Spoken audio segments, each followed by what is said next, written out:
managed to get back from 2-0 to scoring 2 goals, taking 2 penalties. But why did you make it so hard on yourselves tonight? But it doesn't. In the end, doesn't matter if we recover or not. It's the signs that the team gave during the game, the beginning of the game.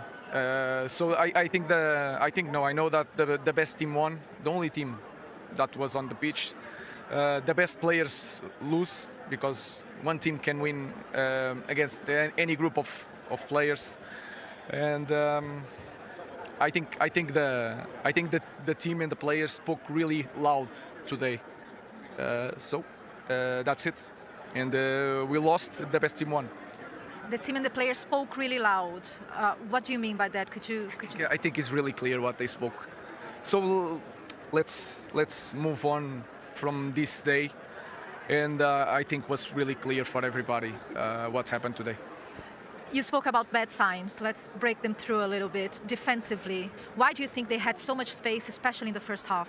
I don't know. It's not just the space, but the way we start the game without any intensity, all the idea of the pressure. We were completely lost, and it's hard to explain. That's why I think they spoke really loud. You've been talking about intensity since last season. Did you see many of the same mistakes from last season? Yes, I think that is a problem. When you lose, but you see something new, is different. When you see something that, like today, it's hard to talk about that. I just want to say I'm really sorry for the fans. The support that they gave me and the support that always, with all the defeats, that they helped the team today, have nothing to say. I'm really sorry. When you see the same mistakes as a manager, what do you think you can do differently? Because you had a pre-season with them, you had last season, and now you have the start of the season. What do you think you can do differently? I think they spoke a little. I think they gave the response on the pitch today. So I don't need to talk about that. So I just want to we have a game in the weekend, and then we have 2 weeks, and we will solve things out. Just a final one, sorry. Of course, there are a lot of problems in today's performance, but also Onana had a really bad game today. To which extent do you think you guys have a goalkeeping issue and he has an issue? Yes, it's not, when you play, with all due respect, when you play against a 4th division team, it's not the goalkeeper, it's everything. It's the environment, it's the way we face the competition. We know that we are in the moment, everything. People will pay attention to everything. It's going to be massive, every detail. And we show that performance today. So my players spoke for me really loud. Thank you for coming out. Thank you. What's he trying to say there? I think he may be referring to the players in the dressing room. Maybe they've spoke up on his behalf, maybe. But listen, he's obviously hugely frustrated with the performance, the way they started the game. They were sloppy in possession, a lack of, like we spoke about at half-time, he alluded to it there, lack of intensity, no speed in the ball, no progression with the ball. And I thought Grimsby were terrific. They stifled United. They couldn't gain a foothold in the game tonight, United. And I mean, for the first 15 minutes, I don't think we've seen United enter Grimsby's half. I mean, they penned them in. It was you didn't expect that. Look, I know you don't want to talk about specific systems and formations, but he is saying he is seeing things there. He's not seeing anything new that isn't working. He's seeing the same things over and over again. Yeah, so as Natalie said to him, what do you change? Well, I think the point Phil's making about he doesn't want to talk about, there's certain games, chappers, where that almost becomes secondary, and if you're not prepared to do the basics, when he says my players spoke for me today, or spoke with the performance, he's saying what I think a lot of us thought watching it. There's a group of players that turned up tonight, and when they started that football match, did not fancy being anywhere near this game tonight. You could see it in the body language, you can see it in the attitude. Grimsby got after them. Yes, of course, at no point in that first half did they match that intensity. Did they run? They lost their duels, sprint distances, and I think that's the point he's trying to make. I've put a group of players out there tonight that should be able to go and do a job, and they haven't done it. And it's because they didn't want to do it, in my opinion, and I think he's come out and said that. The system and the formation, for me, Yes, should he tweak it? Should he give the players sometimes a better framework? But if you don't do the basics right against anybody, then you come unstuck. And that's what happened for me But tonight. I've got to keep saying, like, that game tonight had nothing to do with tactics on the pitch. Tactically had nothing to do with the game. You have to go into games like that and you have to be alive from the first whistle. You know what to expect. You know it's going to be a tough game. You're playing against lesser opposition who are going to be shouting and cheering for every single ball. You've got to be so aggressive. You've got to concentrate more than ever in any game. You've got to be able to sustain attacks when you're attacking, and it was too easy for them to play out when United were attacking, and then they end up with a 30-yard sprinting behind. I just think tactically it's out the window. Okay, so if we take the personality, I'm sure there'll be United fans, if any of them are still watching, who will go, how many times do we have to go over this same discussion? How many times it has to be? It doesn't matter who the manager is. In some ways, it doesn't seem to matter who the players are, because there are players that he's brought in this summer there. But the same questions were asked under Ten Hag. They were asked under Mourinho. They were asked under Solskjaer.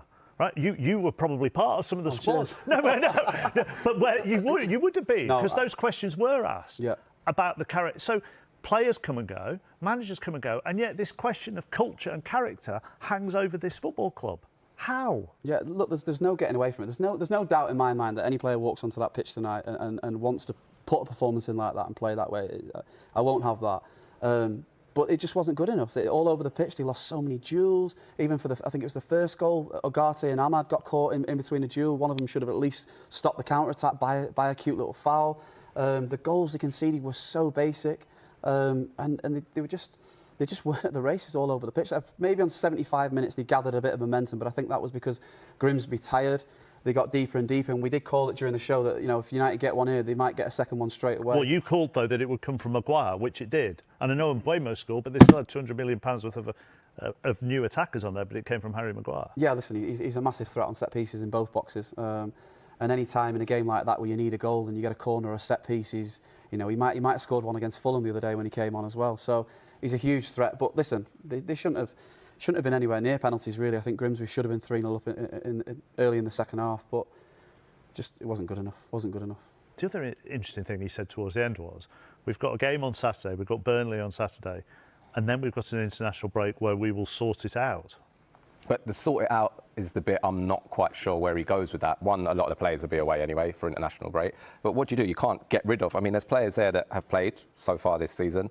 You know, you can't just go and wipe the deck. So again, for me, that then comes back to you as the manager and saying, right, am I getting the best out of this group on a consistent basis? However, I've got to do that. And it might be switching away a little bit from my belief in a system or a formation. And I just don't think he is. You look at the amount of games that he's lost during his time there.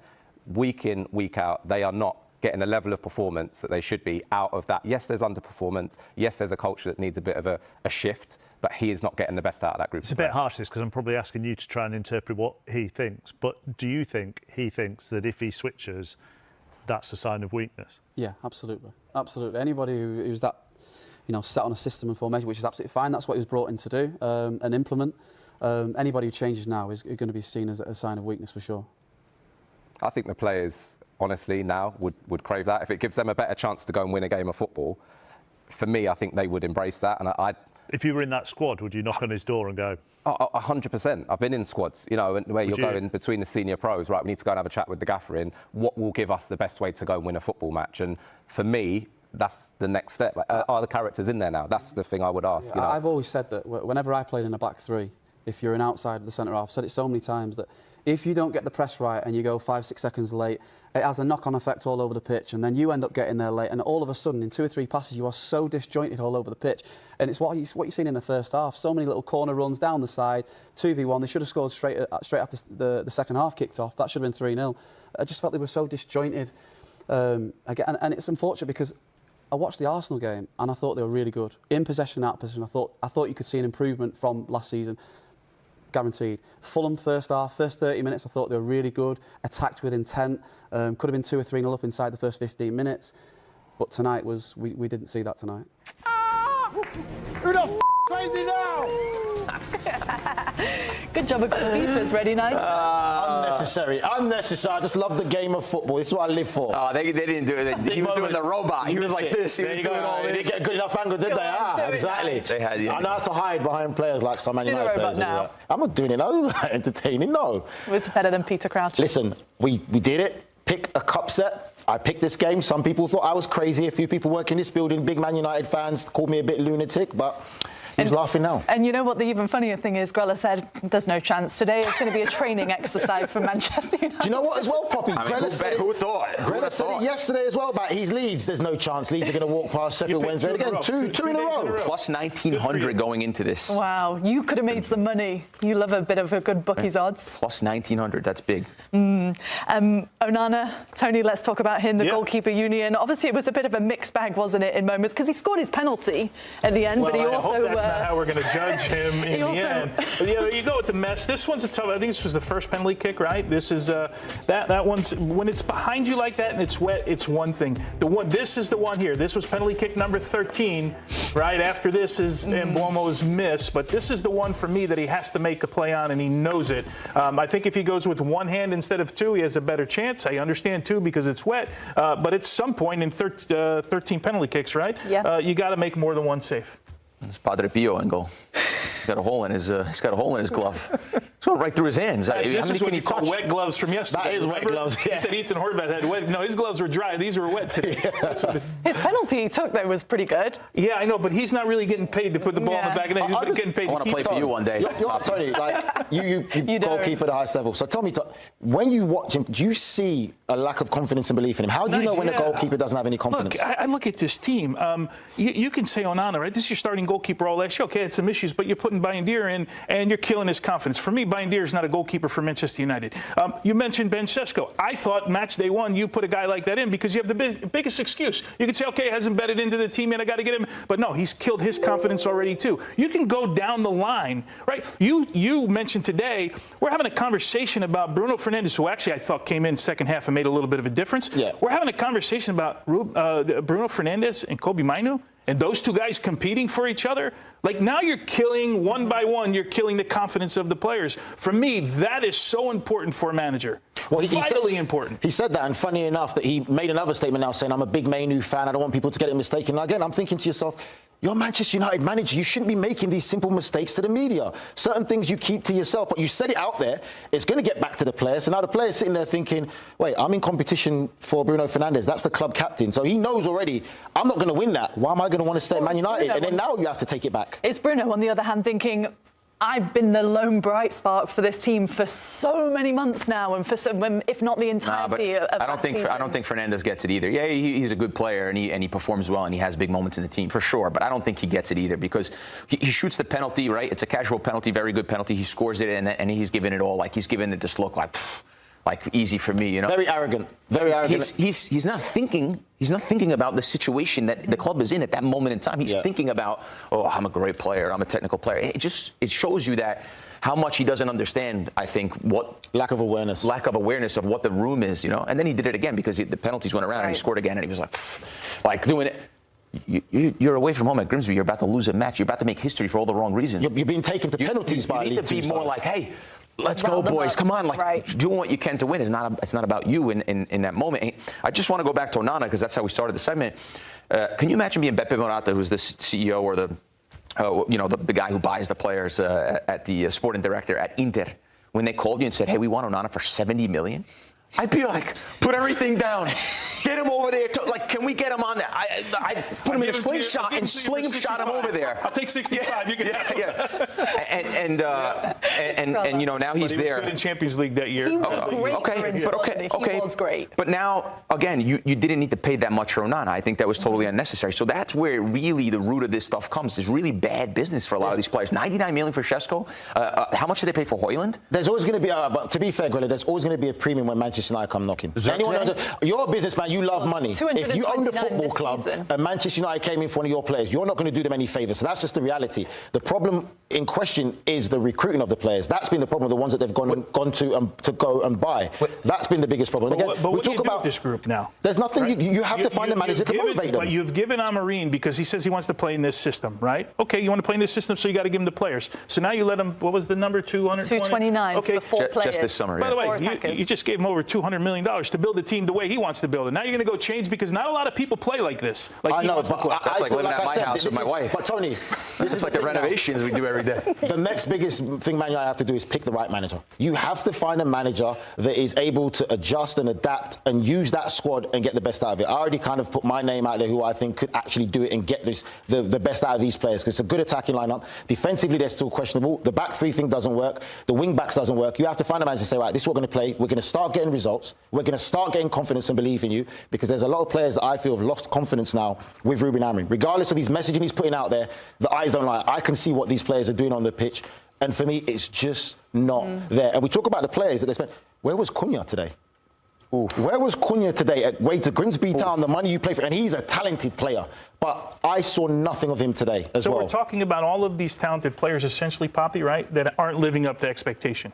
That falls on the manager. Yeah. Because your job as a manager, right? If your player's a level 8 out of a 10, you got to get an 8 all the time out of them, and then every now and then you got to get a 9 out of them in a game. I feel like if that's the case, we're getting like 6s and 7s and maybe even less from the group. But that's the manager's job. Sir Alex Ferguson, everyone will tell you, right? It's not always about the X's and O's. Nope. Right? What did he do? He maximized every single player that he had in that roster for years and years. That's why we talk about him as one of the best managers, if not the best manager ever. And through the different generations that he did it. And I know players who played under Sir Alex Ferguson, they told you how he managed. It's not one shoe fits all. Yeah. How I treat Tony is nothing to do with you, Grella. You just got to respect me as the manager, the decision I make, and we winning. Or as long as we win, whatever Tony has to do to get ready for Saturday, don't worry about that. You do what you have to do to get ready for Saturday. Because if you don't perform on Saturday, I'm going to come for you, I'm going to come for him. And that's how you kind of build it in the right way. It's not one shoe fits all. I mean, there's just so many unknowns as well, isn't there? Not just Onana, who is in 1 minute, out the next minute. We saw it with Rasmus Højlund last season. You're not part of our plans. Actually, yes, you are. You're going to be our guy. Xerxes comes in. He doesn't know where he stands. There's too many players. There's a bomb squad still. Don't know where they fit in or where they stand, do they,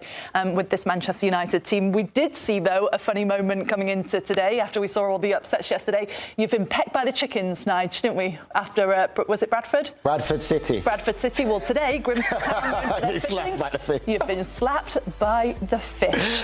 Oh. What a moment for Grimsby Town, and no one is enjoying it more than their goalkeeper, Christy Pym. Here he is. An absolutely historical night for you.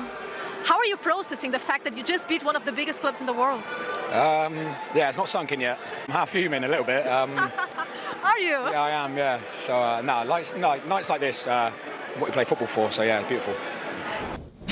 He's a United fan. I love it. Would you have ever said that, Grell, in that moment, admitted to being a fan of Manchester United? It depends who would have paid him the most, then Grella would have sold his soul. Highest bidder, Grella would always sell his soul. Not a problem. I don't know about that. What a game he played, though. My God, I don't think he knows how good he played until he goes back and watches some of the saves he made. I mean, they were incredible saves, right? Reaction saves, the one down low. Yeah, that was the biggest one. The Maguire right before the end. Yeah. I think for all people have to understand watching from home is it's some of these players, like we said already, this is going to be the biggest game of their career. This is going to be the game that they remember for the rest of their lives. So sometimes you get caught up in the moment of like, you may never dream of getting to that level and playing against Manchester United. So for them, it's like you live for these moments and you've got no shame in admitting that you're a Manchester United fan. I think that's what some fans at home have to understand, that this might be their moment.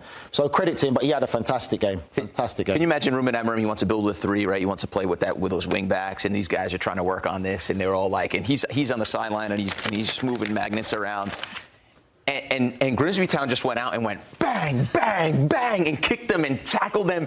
And then the rain came down and there's lightning coming out and they're getting kicked all over the field. They're getting outrun. They're getting abused. Can you imagine? They're probably thinking, oh, wait, where's the manager want me to be in this situation? We haven't worked on this when another team just beats us physically in every single department. We haven't worked on that before. So it was the perfect sort of match situation for a team that's like working on this like way to play and all these expensive players. And these this other group of men came out and said, no, we'll go toe-to-toe with you, and we're going to be pretty nasty today. We're going to do all the things that the game was built on, like the fundamentals of the game. Like, you got to run, you got to kick people, you've got to be organized, you've got to track runners. Like, all the things that players like me don't like to do, players like him made a career out of it, one of the best guys to do that. Nigel would have been sliding around all over the fundamentals of it.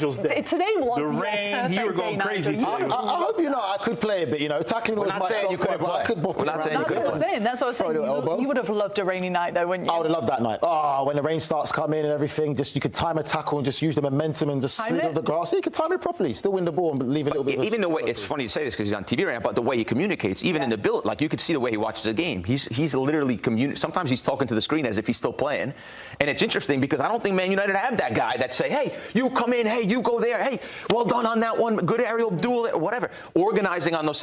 I don't think Man United have a guy that can do that in the team. In Grimsby, my God, they were so good. Do you know would you take Cameron Gardner, the 22, 19 years old, youth academy product? 100%. Big engine on the and this goes to the conversation about Tony as well, when we said about young players playing as quickly as you can at that young age.